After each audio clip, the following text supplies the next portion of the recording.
hurry because my phone's about to die. So I'm like 30%. Let's see. This is what we've got. 20, 40, 60, 80, 100, 20, 40, 60, 80. So 180, 95, 6, 7, 8. I think I'm going to actually keep this 78 in my wallet. I'm going to keep that in my wallet. Okay, so 20, 40, 60, 80, 120. So with building the bag, we've got January done, February done, March is done. Okay, now we're on April, and April has 120. Woo!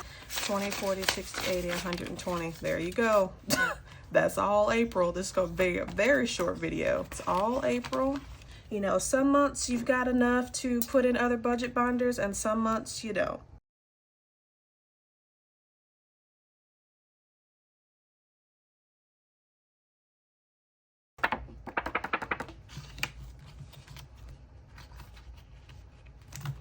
Okay. That's it. Vlogging in my car. Oh, girl, I'm hot. Girl, hold on.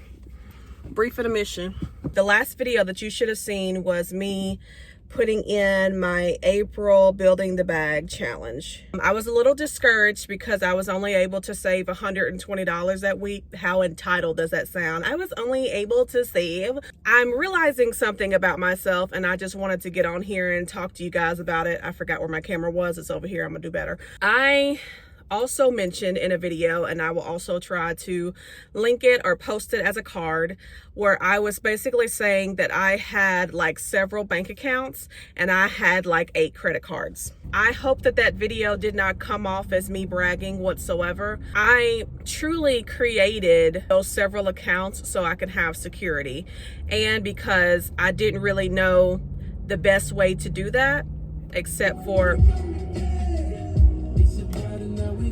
generational curses, y'all. Anyway, my intention was to have as much security as possible. But the problem with being that person that has your hand in different pots, you end up getting burned out. And I noticed that that is my workflow. That's what I do through my work life. It doesn't make sense to have that as your workflow and also as your personal life. Anybody that is working a very strenuous job, they want to be able to come home and relax, right? They want things to be calm. They don't want it to be as strenuous as the job.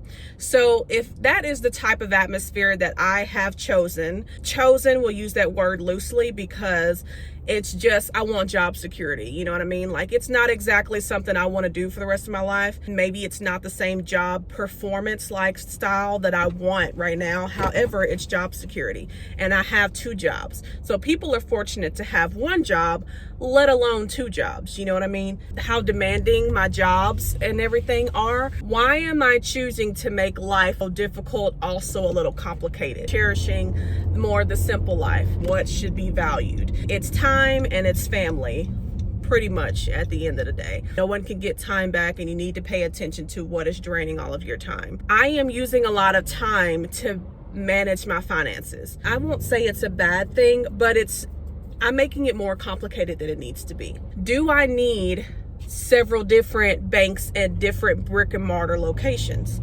No, but that's how I set it up, because I was like, oh, clearly that's what I need to do. There's a lot of police cars around. Is there something I should know about? Hey, Mr. Police Officer. I said all that to say, which I have this problem with laying too much foundation for something that is really not that serious. I went and closed the bank. I think I had 8 credit cards. I've closed 3 credit cards since then, so now I only have 5. Hold on, you know when you gotta whip it and you can't be talking because you gotta whip it.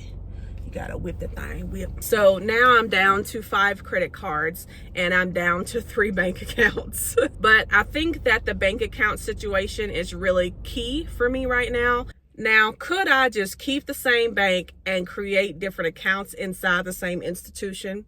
Yes, ma'am. Yes, sir. Yes, I could. But as of right now, I do have 3 separate institutions.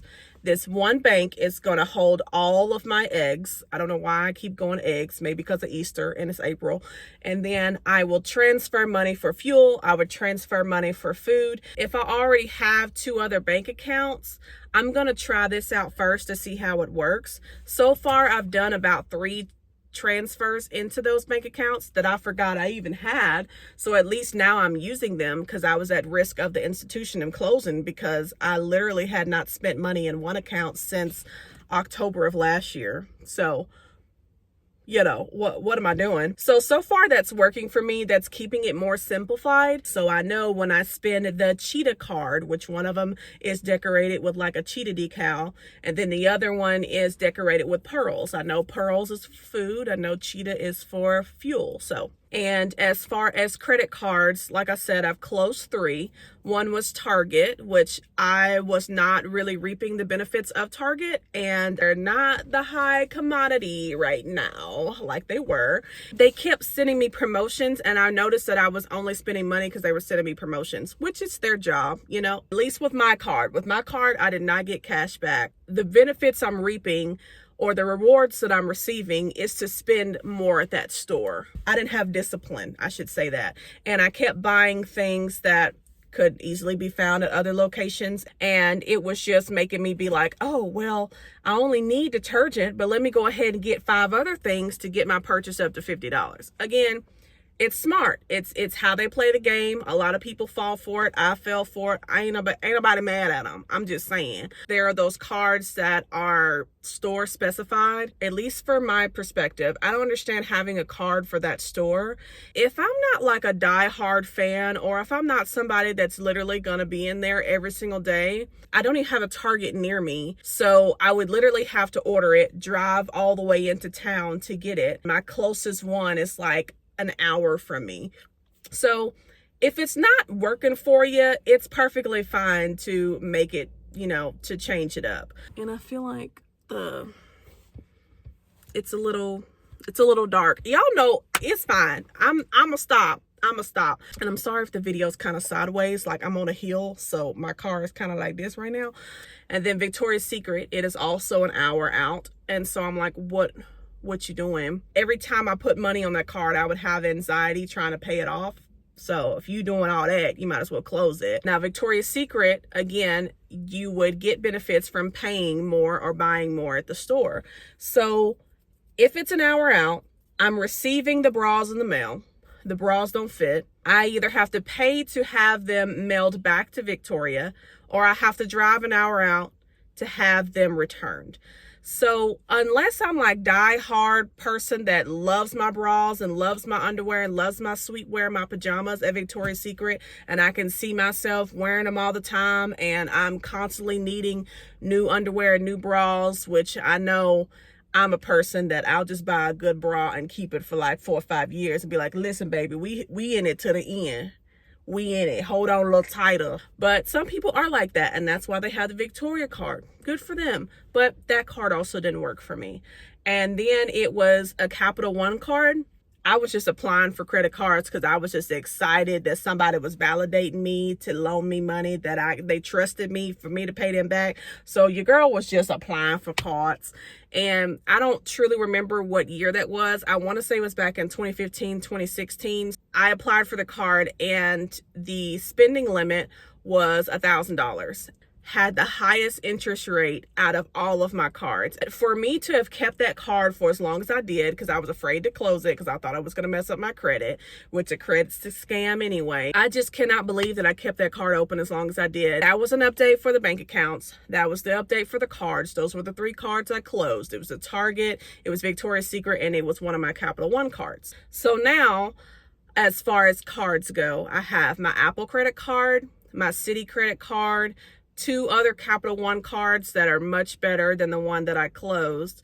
And I think I have 1 other credit card. Let me see. Oh, and I have a Best Buy credit card. And the reason why I kept Best Buy, I was kind of going back and forth with Best Buy because I was like, I don't know. The reason why I kept Best Buy open was because Best Buy had 0 interest for, I believe they still got it going on for about 15 months. So you could purchase a laptop. You could purchase, if you need it, because it's still money you got to pay back. But if you need to quickly pay, like purchase a new washer, if your washer broke down, if you need to quickly purchase like a refrigerator or something like that, depending on what card you got with Best Buy, because I want y'all to read the fine print, because they be trying to get you Don't be just applying for it because I got it. Okay, means that I've recently purchased a newer iPad. Did I need it? No, I'm still kind of feeling convicted about it, but I got it. And I traded in my old one, so that did take off quite, I ain't gonna say quite a bit. That took off a little chunk. So now I have to pay off this certain balance, let's just say $1,500. Literally have 15 months to pay that off with like monthly installments, as if you were buying it with, what's that place called? Best Way or Rent something. I can't remember what it was, but you could basically pay like monthly for things, but they would charge you interest. But this doesn't charge you interest. So if it's $1,500, honey, you gotta hurry up and pay that $1,500 off for 15 months. And you gotta remember, them 15 months gonna fly by. Okay, that's a year and some change. So just remember to pay on that. So that's what I'm doing right now for Best Buy, and that's why I decided to keep open Best Buy. 2 Capital Ones and Citi credit card have very good fraudulent type of protection, and it also has good cash back. So that's why I kept Citi, because I actually did get some fraud charges on my account. Citi notified me, and literally maybe 20 minutes later, they were like, we sending you a new card. Somebody was on your account. And I was like, well, dang. I was like, okay, thank you, Citi. And also Citi is looking at my credit every now and again, and it just automatically increases my balance. Now, listen, if you notice that you ain't good with your credit cards and you need, it's already been past my lunch, but if you notice that you ain't good with credit cards and you need to rein it in, just because they increase your credit does not mean that you have to increase it with it. You can call them and be like, hey, you increased me $1,000, run that back. I don't trust myself. Am I gonna, oh my gosh, there's a spider in my car. Don't go on that side. Go the other way. Okay, long story short, I'm deciding to simplify my life. I've cut out some credit cards, cut out a bank account for right now, and hopefully I've inspired you to do the same. I gotta go. Oh my God, the spider's on my door.